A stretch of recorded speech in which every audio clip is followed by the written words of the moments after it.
ఉత్తమ విద్య ఉజ్వల భవిష్యత్తు Woxsen international school మీ పిల్లల బంగారు భవిష్యత్తుకు సరైన వేదిక nursery to 10th admissions open. సరే నమస్తే.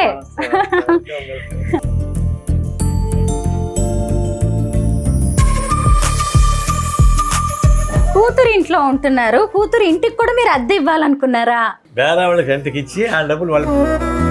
సరే అరేంజ్డ్ మ్యారేజా లవ్ మ్యారేజా మీది? సెమీ అంట. కమ్యూనిజం వైపు, నక్సలిజం వైపు కొత్త తరం అనేది రావట్లేదు అంటే ఈ సిద్ధాంతాన్ని జనం నమ్మట్లేదా? అంటే వాటిని మనం మర్చిపోవాల్సిందేనా? అంటే ఒకప్పుడు Congress party versus communist party ఉండింది. ఎప్పుడైతే కమ్యూనిస్ట్ పార్టీ చీలికైందో. సార్ కమ్యూనిస్టులు అంటే కమ్యూనిస్టులు అనే ఒక విమర్శ ఉంది, కొంత వ్యంగ్యంగా కూడా చాలా మంది మాట్లాడుతూ ఉంటారు. దానికి మీరు ఇచ్చే సమాధానం? అది తిట్టు పదం. ఎందుకంటే కమ్యూనిస్ట్ పార్టీలో కేసీఆర్ గారు, ఇప్పుడు చూస్తే రేవంత్ గారు, అటు చూసినప్పుడు ఏపీలో చంద్రబాబు గారు, అలాగే జగన్, ఈ నలుగురు సీఎంస్ లో మీకు బాగా నచ్చిన సీఎం ఎవరు? అంటే వాళ్ళంతా బూర్జువా పార్టీ వాళ్ళే. సార్ మీరు పవన్ కళ్యాణ్ గారి మీద ఎక్కువగా కామెంట్ చేస్తూ ఉంటారు, ఎందుకు? పవన్ కళ్యాణ్ ఒకప్పుడు లెఫ్ట్ కి అభిమాని, ఆయన చేగూర డ్రెస్ వేసుకుని తిరిగేవాడు. అందరికీ నమస్కారం, నేను Swaroopa Putlapalli. Welcome to Suman TV. కమ్యూనిస్టులు అనగానే భూస్వామ్య పెట్టుబడిదారీ వ్యవస్థ మీద పోరాటాలు, శ్రామిక పేదల కోసం ఉద్యమాలు, ఇవే మనకి గుర్తొస్తూ ఉంటాయి. కమ్యూనిస్ట్ లీడర్లలో సిపిఐ నారాయణ గారు ఎప్పుడూ ముందే ఉంటారు. చిత్తూరు జిల్లాలో పుట్టిన ఆయన పేద ప్రజల ప్రాణాలను కాపాడడానికి డాక్టర్ వృత్తిని అభ్యసించారు. అయితే ఆ తర్వాత ఆయన కమ్యూనిస్టు భావజాలంతో పేద హక్కుల కోసం పోరాడే నేతగా ఎదిగారు. అయితే ఈ రోజు నా జీవితంలో అత్యంత బాధాకరమైన రోజు. ఈ లోటు ఎవరు పూడ్చలేనిది, కానీ కర్తవ్యమే నన్ను ముందుకు నడిపిస్తోంది అంటూ ఆయన పెట్టిన పోస్టు ప్రతి ఒక్కరిని కదిలించి వేస్తోంది. 45 ఏళ్ల పాటు ఆయన జీవితంలో భాగంగా ఉన్న అర్ధాంగి వసుమతి గారు చనిపోయిన రోజు. ప్రస్తుతం మేము హైదరాబాద్ ల్యాంకో హిల్స్ లోని ఆయన ఇంటికి వచ్చాము. సిపిఐ నారాయణ గారి హోమ్ టూర్ చేస్తూ ఆయన భార్యతో ఉన్న అనుబంధం గురించి తెలుసుకుందాం. సిపిఐ జాతీయ కంట్రోల్ కమిషన్ చైర్మన్ అయిన నారాయణ గారింటికి మనం వచ్చాము. సరే నమస్తే. సార్ ఈరోజు మీ గురించి అనేక విషయాలు తెలుసుకోవడానికి వచ్చాము. సార్ మీరు అనగానే ఎక్కువగా ఉద్యమాలు గుర్తొస్తాయి, ప్రసంగాలు గుర్తొస్తూ ఉంటాయి, కానీ మీ జీవన విధానం ఎలా ఉంటుంది, మీ ఇల్లు ఎలా ఉంటుంది, మీరు ఎలా ఉంటారు అని మా వాళ్ళందరికీ చూపించడానికి వచ్చాను సార్. మా ఇల్లు మా అమ్మాయి కొన్నది, కట్టేటప్పుడే బుక్ చేసుకుంది. అమెరికాలో ఉన్న అమ్మాయి 7 ఏళ్ళ తర్వాత మళ్ళీ హ్యాండ్ ఓవర్ చేశారు. అంతకుముందు మేము బషీర్బాగ్లో ఉండేవాడు. నేను రాష్ట్ర పార్టీ కార్యదర్శిగా రిలీవ్ అయ్యి ఢిల్లీ పోయినాక మా అమ్మాయి చూడండి ఆడొద్దని చెప్పేసి మ్యాండేట్ ఇచ్చింది. మా ఆవిడ అమ్మాయిల చుట్టూ మన కిందకిలే వాళ్ళు బ్యాంకులో వేద్దాం రెంట్ ఇచ్చానంటే మా అమ్మ ఒప్పుకోలే. మీరు ఇంట్లో ఉండండి, లేకపోతే నేను వచ్చేవాడి హోటల్లో ఉంటే అంత మాట్లాడుకోండి. అది వచ్చారు, ఇక్కడికి వచ్చేసాం. అప్పుడే చేయడం ఉన్నాము. కూతురు ఇంట్లో ఉంటున్నారు, కూతురు ఇంటికి కూడా మీరు అద్దె ఇవ్వాలనుకున్నారా? వాళ్ళకి రెంట్కి ఇచ్చి ఆ డబ్బులు వాళ్ళ బ్యాంకులో వేద్దాం అనుకుంది మా ఆవిడ. మేము పాత ఇంట్లో ఉండి మా అమ్మాయి అటు ఒప్పుకోలే. ఉంటే ఇంట్లో ఉండండి, మీరుండండి, లేకపోతే నేను వచ్చినప్పుడు హోటల్లో ఉంటా, నాతో వచ్చి మాట్లాడుకోండి. అంతే సార్. లేకపోతే వచ్చేసాను. సార్ ముఖ్యంగా మీ ఆవిడతో చివరి రోజులు గడిపిన ఇల్లు కదండి సార్, ఈ ఇంటితో మీకు చాలా అనుబంధం ఉంది. ఆవిడ గురించి మాట్లాడుకుందాం సార్, వసుమతి గారి గురించి. అయితే వసుమతి గారి ఫొటోస్ ఏమన్నా చూపిస్తారా సార్? కొన్ని ఉన్నాయి, అంటే ఇంటి నిండుగా ఫొటోస్ ఉన్నాయి, కానీ మా కోడలు మా అమ్మాయి ఇద్దరు ఈ ఫోటోలు ఏడా కనపడకూడదు, కనిపిస్తే మాకు గుర్తు వస్తుంది, మాతోనే ఉంది, అవి చనిపోలేదు అని తీసి ప్యాక్ చేసి పడేశారు. నిజానికి ఆయన ఈరోజు చాలా బాధలో ఉన్నారు. ఈరోజు ఆయన సతీమణి అయిన వసుమతి గారు చనిపోయిన రోజు ఇప్పటికి 3 ఏళ్ళు అవుతుంది. ఆయన ఆవిడతో ఉన్న అనుబంధాన్ని తలుచుకుంటూ చాలా బాధలో ఉన్నారు. ఈ టైంలో ఆయన్ని కదిలించడం అనేది కూడా నాకు బాధాకరంగానే ఉంది. అయినా సరే ఆవిడతో ఉన్న జ్ఞాపకాలను ఆయన పంచుకోవాలి అనుకుంటున్నారు. వారితో కలిసి ఉన్న ఇల్లు ఇది అనమాట. ఈ ఇంటితో కూడా ఎంతో అనుబంధం ఉంది. సార్ ఇది ల్యాంకోలో ఉన్న మా అమ్మాయి ఇల్లు. మా పెళ్ళి 1981. సార్ అరేంజ్డ్ మ్యారేజా లవ్ మ్యారేజా మీది? సెమీ అంట. అంటే యూనివర్సిటీ చదివేటప్పుడు పరిచయం. ఆ తర్వాత వాళ్ళ ఫ్రెండ్స్, మా ఫ్రెండ్స్ వాళ్ళ బంధువులతో ఉన్నారు కలిసి. మా ఇద్దరికి అండర్స్టాండింగ్ ఉంది, కానీ పెద్దవాళ్ళతో మాట్లాడి ఓ పార్టీ పెళ్ళే చేసుకున్నాం. అవును సార్, పార్టీ పెళ్ళిళ్ళు అంటారు కదా. Political marriage. ఓహో, అంటే ఆవిడ మీకు తెలిసిన ఆవిడ మొదటి నుంచే యూనివర్సిటీలో? యూనివర్సిటీ ఎంఎస్ చేసినప్పుడు నాకు పరిచయం. అప్పుడు ఎస్ఎఫ్ అటు కొంచెం అప్పుడే కొత్తగా ఎస్ఎఫ్ బలపడతా ఉంది. ఆ టైంలో ఉండే. ఆవిడ ఏం చదువుకున్నారు sir? MSc mathematics. MSc mathematics చేశారు ఆ రోజు. SF university. ఎప్పుడు జరిగింది సార్ మీ పెళ్ళి? 1981. శ్రీ వెంకటేశ్వర యూనివర్సిటీలో చదువుకున్నారు సార్, అలాగే మేడం. చదివిపోయిన 2 ఏళ్ళకి పెళ్ళైంది. చిత్తూరు జిల్లాకు చెందిన వారు మీరిద్దరు. అంటే ఆమెది ఒరిజినల్గా గుంటూరు జిల్లా పచ్చల దాడిపారు. ఓకే. వాళ్ళ ఫ్యామిలీ అంతా ల్యాండ్స్ అంతా అమ్ముకొని నెల్లూరు జిల్లా గూడూరు దగ్గర కురుగొండలో వచ్చి ల్యాండ్స్ కొనుక్కొని ఆడ వ్యవసాయం చేశారు. అప్పుడు ఆమె ఇంటర్మీడియట్ పొన్నూరు అయితే, degree Vidyanagar, MSc S university, అట్లా ఆడికి వచ్చింది. ఒరిజినల్ అయితే గుంటూరు జిల్లా ఉంది. సరే, ఎప్పుడు జరిగింది మీ మ్యారేజ్? 1981లో జరిగింది. 81 ఫిబ్రవరి 14. అంటే అప్పటికే వాలంటైన్స్ డే లేదు, కానీ ఇప్పుడు వాలంటైన్స్ డే అయిపోయింది. సార్, ఎప్పుడైనా సరే ఎంత కమ్యూనిస్టులు అయినా సరే కుల మతాల పట్టింపులు కొన్ని ఉంటాయి కదా, అప్పుడు మీ పెద్దల నుంచి అలాంటి అబ్జెక్షన్స్ ఏం రాలేదా? అంటే యాక్సిడెంటలీ మేము ఒకే కాస్ట్ అయినాం. ఓకే. అయితే అది కూడా మా ఇంట్లో మా అమ్మ వాళ్ళకి ఇష్టం ఉండదు. వాళ్ళకి మనరాళ్ళు ఉన్నారు, వాళ్ళు చేసుకోవాలి. మనరాళ్ళు అయితే మనం బాగా చూసుకుంటారు, వీడెవరో బయట నుంచి చూస్తే ఏం చూస్తారు చెప్పేసి మా అమ్మకి ఒక రకమైన అభిప్రాయం. అందులో నాకు పెద్ద ఇష్టం లేదు. అయితే మేము ఆ ఇష్టాన్ని ఖాతా చేయకుండా మేము డిసైడ్ చేసుకున్నాం. తర్వాత పెళ్ళి కూడా వచ్చారు. పెళ్లి చూపులకు వచ్చిపోయారు తప్పితే పెద్ద ఫోన్ చేసుకోలేదు. పెళ్ళైన 1 yearకి మా ఆవిడకి వాళ్ళకు కలిసిపోయేటువంటి చూసినాక అందరూ ఈవెన్ బాగా చేర్చారు. మా అమ్మ కూడా ఓన్ చేసుకుంది. చివరికి మేము తిరుపతి కాపురం చేస్తే మా అమ్మ కూడా మాతో వచ్చేసింది. అమ్మ చనిపోయిన తర్వాత మాతో ఉండింది. అంటే అసలు ఒకప్పుడు పెళ్లి చేసుకోవడానికి ఇష్టపడని అమ్మ చివరి రోజుల వరకు కూడా మీతోనే ఉన్నారు కలిసి. తీస్తా ఉన్నా. ఇది మా అమ్మ నారాయణ గారిని మనందరికీ పరిచయం చేసిన, ఈ భూమి మీదకి తీసుకొచ్చిన అమ్మగారు. మా అమ్మాయి పుట్టిన ఫస్ట్ ఇయర్లోనే, అంటే జస్ట్ 3-4 monthsలోనే ఫోటో. ఓహో, ఎంత మెమరబుల్ కదండి సార్. నేను అనుకున్నాను ఇంటి నిండా పెద్ద పెద్ద ఫోటోలతో అంతా ఎంత హడావిడి ఉంటుందో ఏంటో. ఉన్నాయి ఇదంతా. ఇక్కడ మా ఫ్యామిలీ ఫోటో, ఇక్కడ పిల్లల పెళ్లి ఫోటోలు, ఇదంతా ఫుల్గా ఉన్నాయి. అంటే ఆయన చనిపోయినాక మా కోడలికి బాగా అటాచ్మెంటు మీ అత్తయ్య మీద. మా అమ్మాయి అంతే. వాళ్ళిద్దరూ ఏం చేశారంటే, ఇది చూస్తూ ఉండలేము, మన వల్ల కాదు, ఆమె మాత్రమే ఉంది, ఫోటోల్లో ఉంటే కుదరదని చెప్పి అన్నీ ప్యాక్ చేసి తీసేయడం మొదలుపెట్టేశారు. సరే, ఇక్కడ వసుమతి గారి వ్యక్తిత్వం ఎంత గొప్పదో అర్థమవుతుంది. సహజంగా కూతురికి అమ్మ అంటే ఇష్టం ఉంటుంది, కానీ కోడలికి కూడా అంత ఇష్టం అంటే అత్తగారంటే ఆవిడ ఎంత బాగా చూసుకుని ఉంటారు. ఈ ఫోటో ఏంటి సార్? మా పెళ్ళి 25 ఏళ్ళు అయినాక 25 ఏళ్ళ ఉత్సవం మా అమ్మాయి చేయించింది అంతా. అప్పుడు మా ముఖ్యమైన ఫ్రెండ్స్ అన్నీ పిలిపించి ఫంక్షన్ చేసింది. ఇది చేస్తే ఒప్పు అని చెప్పేసి నాకు తెలియకుండా అందరికి ఫోన్ చేసి, మా డాడీకి చెప్పొద్దండి, మీరు రండి అని పిలిస్తే అంతా వచ్చారు. అప్పుడు ఇది సర్ప్రైజ్ గా పెళ్లి రోజు 25వ పెళ్లి రోజుని ఎంత గొప్పగా సెలబ్రేట్ చేశారు. అసలు ఇప్పటికీ ఎంత మెమరబుల్ గా ఉంది కదా. వసుమతి గారు చాలా ఆరోగ్యంగా ఉన్నారు సార్. ఎలా పోయారు ఆవిడ? ఆమె హెల్తీగా ఉండింది. అప్పుడు మా అమ్మాయి మా అబ్బాయి అంటే అమెరికా నుంచి అంతా వచ్చారు. మా మనవడికి వెంట్రుకలు తీయించాలి, అంటే వాళ్ళు తమిళ బ్రాహ్మిన్స్ కాబట్టి వాళ్ళకి నెక్స్ట్లో కొన్ని ఉంటాయి. అది పెద్ద ఆయన ఉన్నాడు. మేమంతా తిరుపతికి పోయినాం. మా ఊరికి పోయి తిరుపతికి వెళ్ళి కొండ మీదకి వెళ్తున్నాం. వెళ్ళేటప్పుడు వామిటింగ్ చేసుకుంది. వామిటింగ్ ఏంటంటే బాగా ఎండలు కదా, డీహైడ్రేషన్ అనుకున్నాం. కొండకు పోయిన తర్వాత వాటికి మా మనోడికి ఎంటికలు తీసి అయిపోయినాక డల్గా ఉందని ఎదురుగా ఉన్నటువంటి హాస్పిటల్కి తీసుకెళ్ళాం.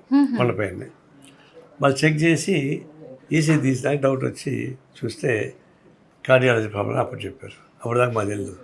అంతకుముందు ఇప్పుడు రాలేదు కూడా. అంటే నైట్ అయితే సిమ్స్ హాస్పిటల్కి తిరుపతి తీసుకొచ్చారు. బాగానే ఉంటుంది. పొద్దున్న యాంజియో చేస్తే ఒకటి బ్లాక్ అయింది అన్నారు. ఆ బ్లాక్ని యాంజియో స్టంట్ వేసేసారు. 3 రోజులు హాస్పిటల్లో ఉండింది. 4వ రోజు డిశ్చార్జ్ చేశారు. చేసి అందరూ కలిసి మా తిరుపతి మా కోడలు ఇల్లు ఉంది, ఆయనకి వెళ్ళాం. అప్పుడు మా తమాషా ఏంటంటే అమెరికా నుంచి మా అల్లుడు, కొడుకు, మనవాడు మా అబ్బాయి, మా కోడలు, మనవరాలు అందరూ ఉన్నాం ఫుల్ ఫ్లెడ్జ్డ్గా. వచ్చి అందరం వచ్చి కూర్చొని కబుర్లు చెప్తా ఉన్నాం. లోపలికి వెళ్ళి బట్టలు మార్చుకొస్తా అని చెప్పేసి పోయింది. అట్లా పడిపోయింది అంతే. Spot dead. ఊహించనిది. దేవుడు దర్శనం మేము కోసం అంతా వెళ్ళారు. అయిపోయింది కదా, స్టంట్ కూడా వేసేశారు. ఏమవుతుంది బాబు అని చాలా హ్యాపీగా రాత్రికి పార్టీ చేసుకుందాం అని అనుకున్నాం. అయిపోయింది. ఆవిడ పోయినప్పుడు కుటుంబ సభ్యులు అందరూ కూడా ఒకే చోట అందరూ ఉన్నారు. ఉన్నాం. అందరూ మామూలుగా అయితే అది రేర్ అకేషన్. అమెరికాలో ఉన్న వాళ్ళందరూ కూడా, ఎందుకంటే మా మేనల్లుడు వాళ్ళ పెళ్లి ఫిక్స్ అయింది. ఆ పెళ్లికి అందరూ రావాలని ఉద్దేశంతో వచ్చారు వాళ్ళు. వీడికి నిశ్చితార్థం చేయించారు. పెళ్ళి అయినప్పుడు ఆమె చనిపోయింది. వాడు పెళ్లి చేసుకుని పెద్ద పేచీ పెట్టాడు. అందరూ కలిసి ఒప్పి చేయించాం. అంటే మా ఫ్యామిలీ ఏంటంటే మా అన్నలు ముగ్గురు, వాళ్ళ పిల్లలు, మా ఆవిడ వాళ్ళ అన్నలు ఇద్దరు, వాళ్ళ పిల్లలు అందరూ చదువుకోవడంతో మా తిరుపతిలో ఇక్కడ కలిసే ఉండేవాళ్ళు. ఇక్కడ దాదాపుగా ఎంత ఫ్రీగా ఉండేది కదా మా ఇల్లు ఎప్పుడు. అంత ఒకడు పెళ్ళిళ్ళు అయ్యి వెళ్ళిగా వెళ్ళిపోయారు. ఇప్పుడు ఒకడు మిగిలాడు, మా వాడు ఇప్పుడు వస్తాడు. మిగతా అంటే చుట్టాలు అందరు ఇక్కడ ఎక్కువగా ఉండేవారేమో. వచ్చేవాళ్ళు ఎందుకంటే ఎడ్యుకేషన్ కోసం వచ్చేవాళ్ళు. అట్లే కంటిన్యూ అయ్యి ఉండేవాళ్ళు. వాళ్ళు ఉద్యోగాలు వచ్చాక ఇప్పుడు ఒకడు బాంబేలో ఉన్నాడు న్యూక్లియర్ సైంటిస్ట్గా, ఇంకొకటి సాఫ్ట్వేర్ బెంగళూరు ఉన్నాడు, ఇంకొకడు పెరు కంట్రీలో ఉన్నాడు, ఇప్పుడు ఇంకొకడు ఇక్కడ మా దగ్గర ఉన్నాడు. అంటే మా అన్న కొడుకులు, మా అన్న మా మేనల్లుడు ఇద్దరు ఉన్నారు, ఇక్కడే ఉన్నారు. ఒకటి ఇక్కడ ఉన్నాడు, ఒకటి పక్కనే ఉన్నాడు. చూసారా, నారాయణ గారి ఇల్లు అంటే ఆయనకి మాత్రమే సొంతం కాదు, ఎంత మందిని ఈ ఇల్లు ఆదరించి అన్నం పెట్టి పెద్దవాళ్ళని చేసిందో ఇప్పుడు ఆయన మాటల్లోనే అర్థమైంది. ఈ ఇంట్లోకి రాగానే అన్ని సౌకర్యాలు కనిపిస్తున్నాయి, కానీ ఏదో ఒక వెలితి కనిపిస్తోంది. ఒక ఆడ మనిషి లేకపోతే ఒక ఇల్లు ఎలా ఉంటుంది, ఒక భార్య లేకపోతే భర్త ఎలా ఉంటారు అనేది నాకు ఇక్కడికి రాగానే అర్థమైపోయింది. ఏదో తెలియని నిశ్శబ్దం, ఒక స్తబ్దత అనేది ఇక్కడ కనిపిస్తుంది. సారు మాటల్లో అది తెలుస్తుంది, ఆయన ముఖంలో తెలుస్తుంది. సరే, ఈ ఫొటోస్ గురించి చెప్పండి. పెళ్ళి అయిన తర్వాత మా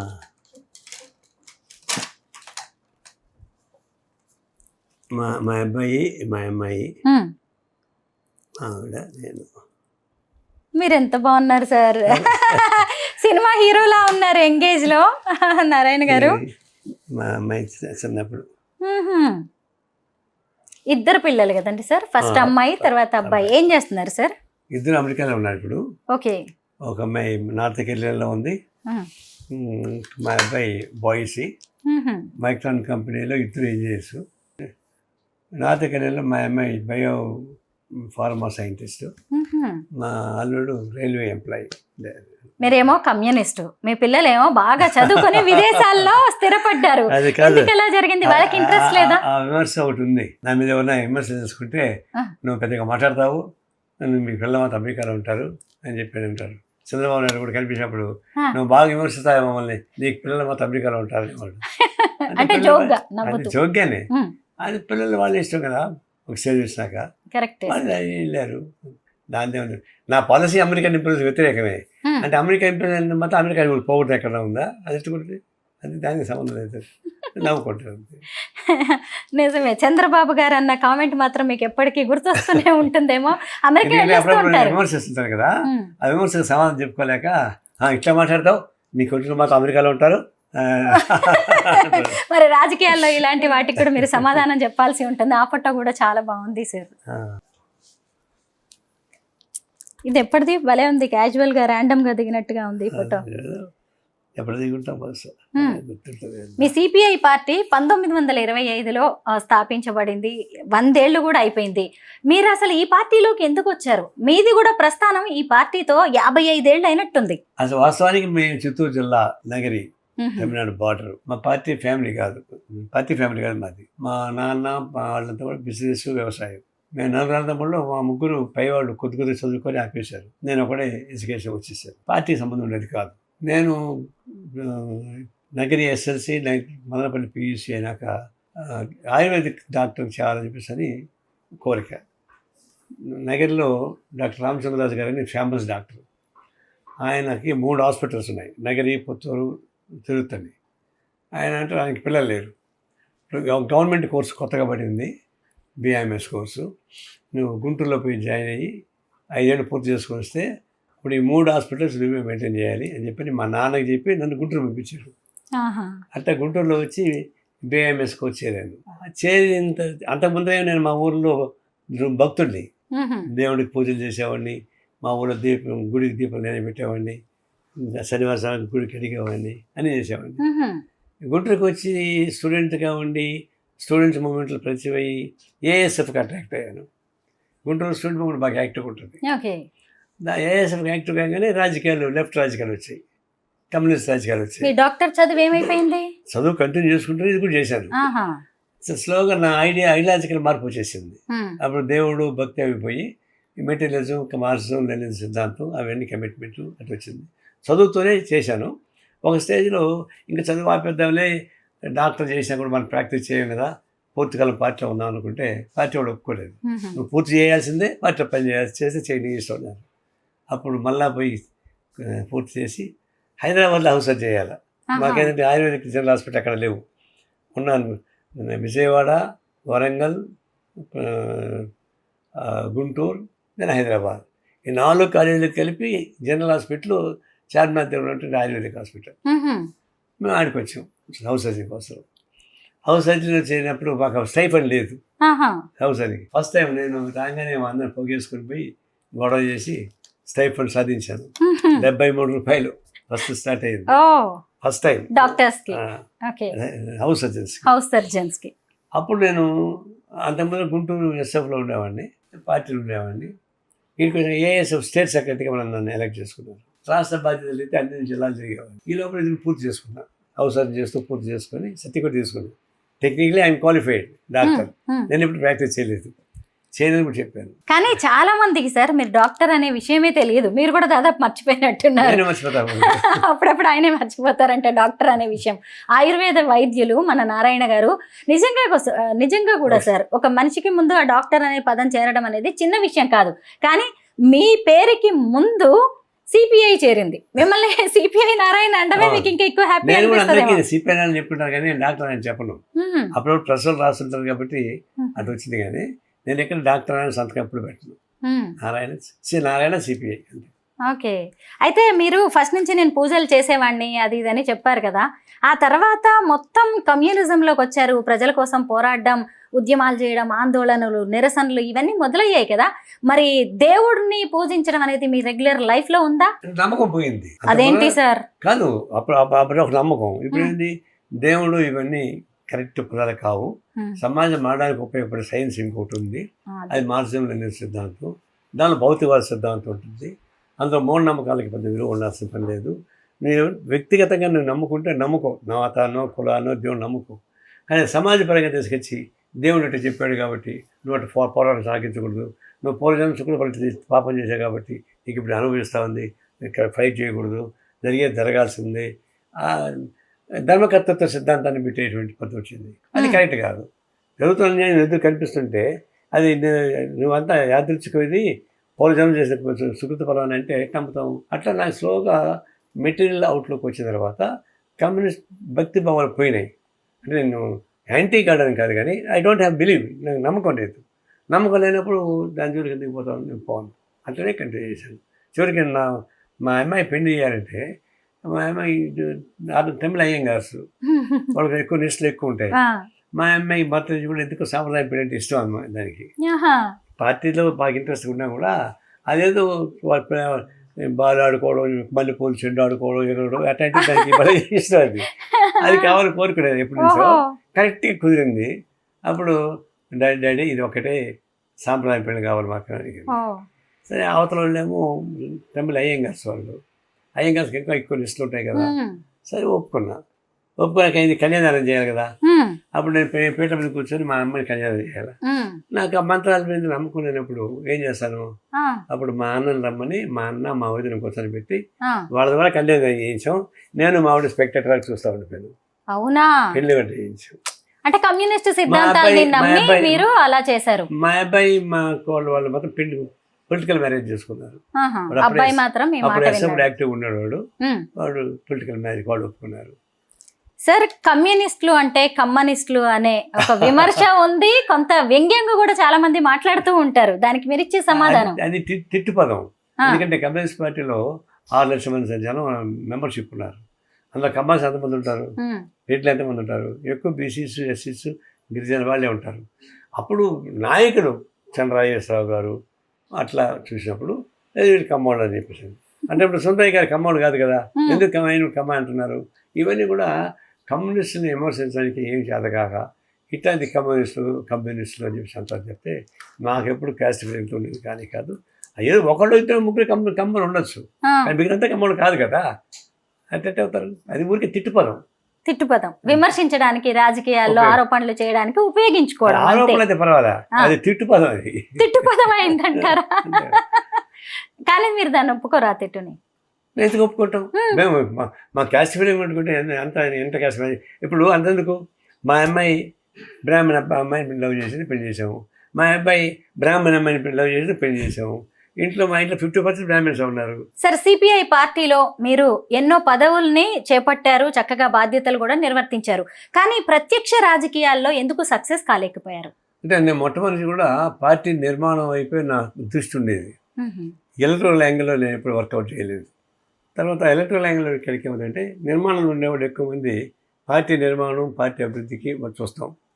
మిగతా పాపులారిటీ ఉన్న దాని ప్రకారం ఎలక్షన్స్ పార్టిసిపేట్ చేస్తాం. అందువల్ల నేను ఎప్పుడు ఎలక్షన్ ఓరియంటేషన్తో నేను పనిచేయలేదు, పార్టీ నిర్మాణ పద్ధతులు పనిచేశాను కాబట్టి దాని జోలికి మేము పోలేదు. కమ్యూనిజం వైపు, నక్సలిజం వైపు కొత్త తరం అనేది రావట్లేదు అంటే ఈ సిద్ధాంతాన్ని జనం నమ్మట్లేదా? అంటే వాటిని మనం మర్చిపోవాల్సిందేనా? అంటే ఒకప్పుడు Congress party versus communist party ఉండింది. ఎప్పుడైతే కమ్యూనిస్ట్ పార్టీ చీలికైందో ఆ చివరికి పెద్ద గాలివాన అయిపోయింది.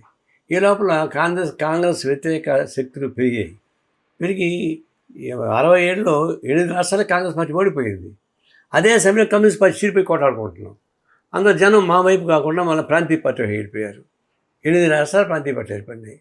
అట్లా కమ్యూనిస్టులు బలహీనపడడానికి కమ్యూనిస్ట్ పార్టీ చీలిక, ప్రాంతీయ పార్టీలు రావడం, ఇవన్నీ కలిపి పార్టీ బలహీనపడడానికి ఉపయోగపడింది.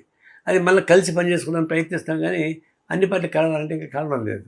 ఇప్పుడున్న పరిస్థితుల్లో అన్ని పార్టీలు కలవడానికి అందరూ శ్రద్ధ కావాలి. అందరూ ఆపరేషన్ కాగారు అయిన తర్వాత మీకు తెలిసిపోయింది. అందువల్ల ఇప్పుడు కూడా ఎర్ర జెండా నమ్ముకుందాం, ఒకే తాటిపేట రావాలని మేము కోరుకుంటున్నాం. ఇంతకీ మీ హోమ్ టూర్ చేద్దామని మీ సతీమణి వసుమతి గారి గురించి ఎన్నో విషయాలు తెలుసుకుందామని వచ్చాను. తెలియకుండానే మిమ్మల్ని చూసేసరికి అన్ని నేను పొలిటికల్ క్వశ్చన్స్ అడిగేస్తున్నాను సార్. ఒకసారి మీ ఇంట్లోకి వెళ్ళి ఆవిడ్ని మళ్ళీ గుర్తు చేసుకుందాం. గుర్తు చేసుకోవడం మాకు బాధ, చాలా బాధ సార్. మీ బాధలో కొంత పాలు పంచుకున్నట్టుగా అయినా ఉండాలి. ఇది డైనింగ్ రూమ్, ఇక్కడ కూర్చొని భోజనం చేస్తుండే వాళ్ళేమో మీ ఇద్దరు. ఇక్కడైనా సార్ ఈ బెడ్రూమ్, అక్కడ కూడా ఆవిడ ఫోటో ఉంది. రోజు గుర్తు చేసుకుంటారేమో, అసలు మర్చిపోవడం అనేది సాధ్యమా సార్? ఇది మా బెడ్రూమ్. ఎన్ని కబుర్లు చెప్పుకునే వాళ్ళు ఇక్కడ. అయ్యో, ఇక్కడ కూడా ఆవిడ ఫోటోలో ఎట్టు చూసినా మామూలుగా బట్టలన్నీ తీసి దానిలో పడేసి లాక్ చేసుకెళ్ళిపోయారు. మాకు చివరికి ఆవిడ చీరలను కూడా సార్ని చూడనివ్వట్లేదంట, ఆవిడని గుర్తు చేసుకుంటున్నారని. అవి అట్లే ఉండాలి, ఎవరికి కూడా చెప్పేసి లాక్ చేసి, లాక్ నాది కూడా లేదు. సాధారణంగా మన ఇంట్లో ఎవరైనా చనిపోతే వాళ్ళ బట్టల్ని ఎవరికైనా ఇచ్చేస్తాం కదా, మరి ఆవిడ ఎందుకు ఎవరికి గుర్తుగా పెట్టుకోవాలనుకున్నాడు? గుర్తుగా కూతురు కోడలు ఆమె చీరల్ని కూడా ఆవిడ గుర్తుగా పెట్టుకున్నారంట. సార్ నిజమే, చాలా మందికి ఉంటుందా అటాచ్మెంట్. మీ ఇంటి నిండా ఎప్పుడు గెస్ట్లు ఉండేవాళ్ళు అన్నారు కదా, ఇది గెస్ట్ బెడ్రూమ్ అనుకుంటా. అది గెస్ట్ బెడ్రూమ్, అన్ని గెస్ట్ బెడ్రూమ్ సార్. జస్ట్ ఉన్నవే 2. మరి అంత వస్తాం, ఒక్కోసారి మేము కింద బయట పడుకుంటాం, అంతమంది చుట్టాలు ఉంటారు మీ ఇంటి నిండా, వచ్చేస్తారు వాళ్ళే. మా ఫ్రెండ్స్ ఎట్లంటే వచ్చి మా బెడ్రూమ్ కూడా ఆక్యుపై చేసుకుంటారు. ఎప్పుడన్నా ఖాళీగా ఉన్నప్పుడు పొద్దున్నే ఇక్కడ కూర్చొని టీ తాగుతా కబుర్లు చెప్పుకోవడం. ఇది మీరు వసుమతి గారు ఇక్కడ కూర్చునే వాళ్ళేమో కదండి సార్. కూర్చోండి సార్, బాగుంది అసలు ఇక్కడ నుంచి చూస్తుంటే. కూర్చొని కబుర్లు చెప్పుకొని పేపర్ చూసుకుని. వసుమతి గారు కూడా రాజకీయాల గురించి మాట్లాడుతూ ఉండేవారా? ఆమెకి ఇంట్రెస్ట్. ఎస్ఎఫ్ఐ వాటిలో మామూలు మెంబర్ అయినా బ్యాంకులో చేరింది కదా, బ్యాంక్ ఎంప్లాయీస్ యాక్టివ్ ఉండేది, పొలిటికల్ పార్టీ యాక్టివ్ ఉండేది. బ్యాంక్ లో పనిచేసేవారు ఆవిడ? స్టేట్ కోఆపరేటివ్ బ్యాంక్ ఎంప్లాయీ, మేనేజర్గా పనిచేసింది. ఆమె బ్యాంక్ యూనియన్లో యాక్టివ్ ఉండేది, పార్టీ మెంబర్షిప్ తీసుకుంది. మహిళా సంఘాలు కూడా చురుకైన పాత్ర లేకపోయినా ఫాలో అయ్యారు. But is sincere communist. బాగా మా పార్టీలో కూడా ఎక్కువ మంది అది బాగా లైక్ చేస్తారు.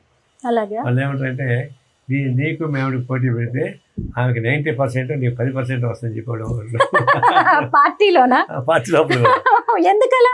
ఎందుకు ఆవిడకి అన్ని మార్క్స్? ఆమె చాలా బ్యాలెన్స్ ఉంటుంది.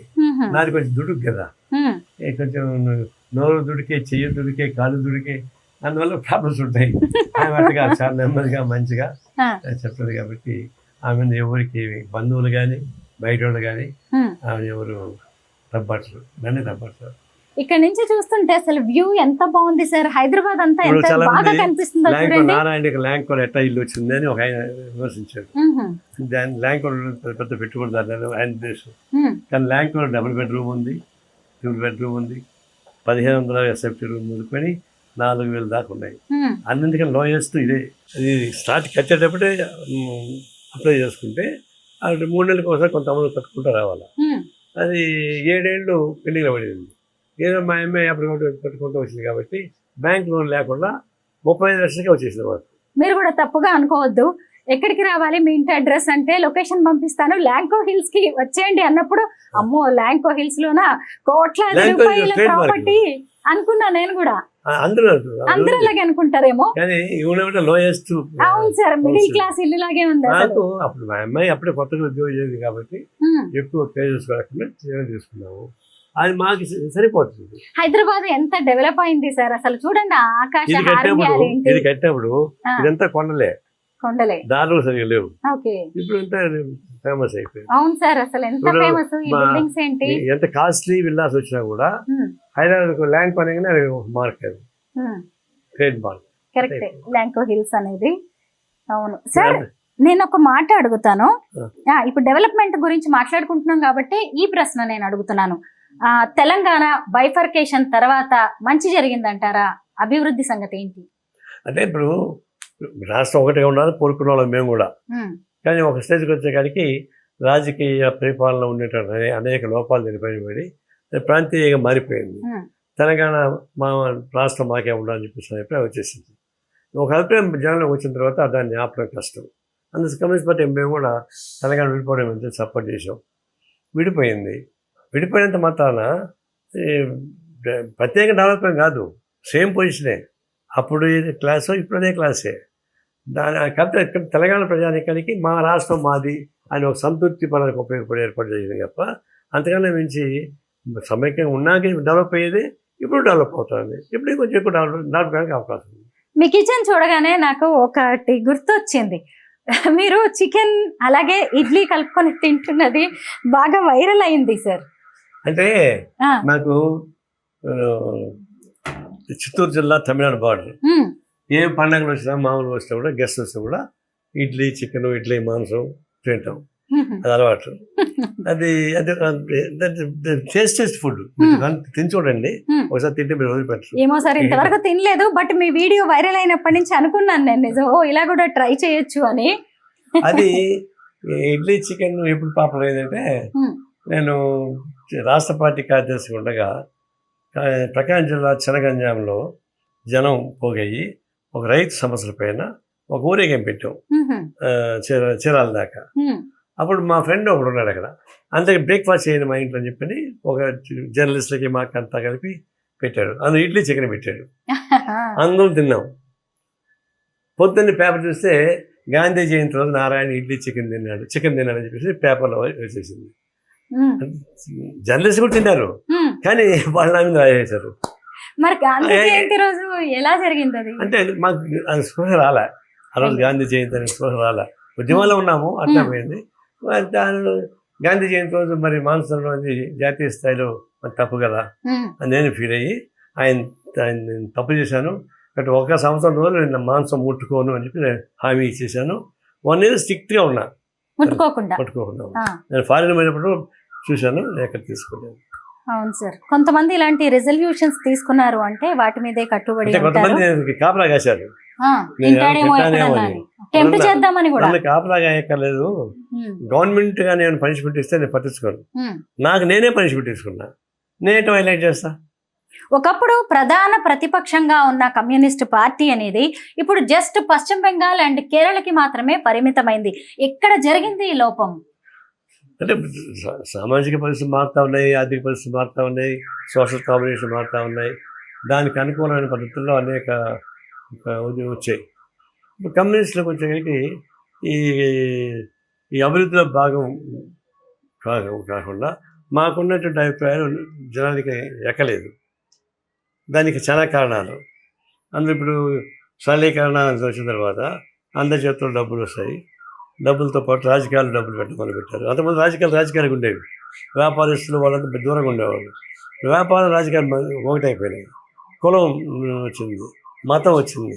ఇవన్నీ కలిసిన తర్వాత సహజంగా మాకు అంత వెపన్స్ ఉండవు. మాకు కుల బలం ఉండదు, మత బలం ఉండదు, డబ్బులు బలం ఉండవు. ఈ మూడు బలమైనవి ఆపక్కున్నాయి. మాకు జెండాలు కర్రల మాత్రం మా చేతిలో ఉన్నాయి.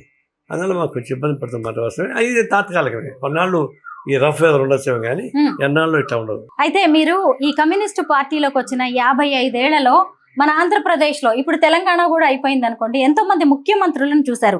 బైఫర్కేషన్ అయిన తర్వాత మనం చూసుకుంటే కేసీఆర్ గారు, ఇప్పుడు చూస్తే రేవంత్ గారు, అటు చూసినప్పుడు ఏపీలో చంద్రబాబు గారు, అలాగే జగన్. ఇప్పుడు రీసెంట్ గానే మాట్లాడుకుందాం. ఈ నలుగురు సీఎంస్ లో మీకు బాగా నచ్చిన సీఎం ఎవరు? అంటే వాళ్ళంతా బూర్జువా పార్టీ వాళ్ళే. వాళ్ళు చాలా మంచి వాళ్ళు అనుకుంటే ఎలా అయితే పనులు కుట్టుకోవడానికి అదని చెప్పలేదు. కానీ పాలిటిక్స్లో ఒక మానవ సంబంధాలు పెట్టుకోవడం కానీ, తర్వాత హ్యూమన్ టచ్ ఉండడం కానీ, అన్ని రాజకీయాలు కాకుండా కాంప్రహెన్సివ్ ఉండేటువంటి పద్ధతి చూసినప్పుడు రాజశేఖర్ ఒకడు నాకు నచ్చిన రాజకీయ నాయకుడు. ఎందుకంటే ఆయన విమర్శ ఎంత ఉండొచ్చు కానీ ఆయన హావభావాలు కానీ, ప్రజలతో మమేకవడం కానీ, ప్రజలు ఇబ్బంది ఉన్నప్పుడు దాన్ని తెలుసుకోవడం కానీ, దానికి సహాయం చేయడంలో కానీ అవి చేసేవాడు. రెండోది చంద్రబాబు నాయుడు నాకు స్టూడెంట్ డేస్ నుంచి పరిచయం. మేము యూనివర్సిటీ ఉన్న మొదలుకొని యూనివర్సిటీలో రీసెర్చ్ స్కాలర్ ఆయన ఉండేవాడు, ఎకనామిక్స్. తర్వాత పెద్ద రామచంద్రారెడ్డి సోషాలజీ రీసెర్చ్ స్కాలర్ ఉండేవాడు. నేను మధ్య ఏఎస్ఐ పెట్టాను. ఆయన ఒక క్యాస్ట్ లీడరు, ఈయన ఒక క్యాస్ట్ లీడరు, మొదటి కమ్యూనిస్ట్ లీడర్ని. అప్పటి నుంచి మాకు పరిచయాలు ఉన్నాయి. అయితే చంద్రబాబు నాయుడు కాలిక్యులేటెడ్ పర్సన్, బాగా కష్టపడతాడు, విజన్ ఉండేవాడు, కాలిక్యులేటెడ్గా ఉంటాడు. ఆ విషయం సార్, మీరు పవన్ కళ్యాణ్ గారి మీద ఎక్కువగా కామెంట్ చేస్తూ ఉంటారు, ఎందుకు? పవన్ కళ్యాణ్ ఒకప్పుడు లెఫ్ట్కి అభిమాని, ఆయన చేగూర డ్రెస్ వేసుకుని తిరిగేవాడు. మేము కూడా అతను లెఫ్ట్ పవర్లో చూసి నమ్మినాం, కలిసి కూడా పనిచేసాం కొన్నాళ్ళు. అవన్నీ ఉన్నాయి. కానీ ఆయన రాను ఏమైందంటే ఈ చేగూర డ్రెస్ ఎత్తేసి కాషాయ రంగం డ్రెస్ వేసుకుని మొదలుపెట్టాడు. సనాతన ధర్మాన్ని పోవడం మొదలుపెట్టాడు. ఈ ఫస్ట్ రియాక్షనరీ మూమెంట్ అది. అట్లా మారాల్సిన అవసరం లేదు. అందులో ఆయనకి నిలకడ లేనటువంటి రాజకీయాలు వచ్చినాయి. అది బీజేపీ వ్యామోహంలోనూ, ఆర్ఎస్ వ్యామోహంలోనూ పడిపోయాడు. కేంద్రం అమిత్ షా వ్యామోహంలో పడినాడు. ఆయన ఏం మాట్లాడటం మనకు అర్థం కాదు. సనాతన ధర్మం గురించి ఎట్ట మాట్లాడాడు ఆయన? భర్త చనిపోతే భార్య కూడా చితిమంటల్లో కాల్చి చనిపోవాలా? అలాంటి సూత్రాలు ఉన్నటువంటి సనాతన ధర్మాన్ని ఆయన ఎట్లా పొగుడతాడు? కాబట్టి మేము విమర్శించాం ఆయన్ని. ఇప్పుడు ఎవరున్నారు సార్ అలాగా? సతీ సహగమనం లాంటివి లేని రోజులు కదా, ఇలాంటి ఈ టైంలో కూడా సనాతన ధర్మాన్ని మనం మాట్లాడకూడదా? అది చెప్తా, అదే చెప్తున్నా. సనాతన ధర్మం అంటే అర్థం మళ్ళీ అటు పోవాలని, అటు పోవాలనా? దానికోసం పవన్ కళ్యాణ్ ప్రీచ్ చేసేది అదే పాడు సిద్ధాంతం అయితే దాంట్లో పొగుడతాడు. ఫైనల్ గా ఒక్క క్వశ్చన్ సార్, ఎంత కమ్యూనిస్టులు అయినా సరే కొన్ని క్యాలిక్యులేషన్స్ అనేవి ఖచ్చితంగా ఉంటాయి. చాలా మంది పార్టీ మారిన వాళ్ళని చూసాం. మరి మీరెందుకు ఇలా 55 ఏళ్ళుగా ఇదే పార్టీని పట్టుకుని ఉన్నారు? ఒక్క పార్టీ అనేది ఒక సిద్ధాంతం కూడిన పార్టీ. ఎట్టబట్టి మార్చి కుదరదు. మేము సిద్ధాంతానికి నమ్మిన తర్వాత దానిలోనే ఉంటాం తప్ప మార్చి మారాల్సిన అవసరం లేదు. మాకు స్వార్థం ఏముంది? రాజకీయ స్వార్థం ఏమైనా ఉంటే మా కమ్యూనిస్ట్ పార్టీ అధికారులు కోరుకుంటాం తప్ప నేను బిల్డింగ్ కట్టుకోవాలి అనుకునేది లేదు కదా. అటువంటి మేము మారేవాళ్ళమే. అట్లా మారితే ఏముంది? మా చరిత్ర అయిపోయింది అది పార్టీ. ఇప్పుడు నేను కమ్యూనిస్ట్ పార్టీగా ఉన్నా నా ఆస్తి లేకపోవచ్చు, లేదా మా పరిమితంగా ఉండొచ్చు. మరి నాతో పాటు చాలామంది మహారాజు అయినారు. కానీ వాళ్ళకు నాకు పోలికుంటుందా? ఉండే అవకాశం లేదు.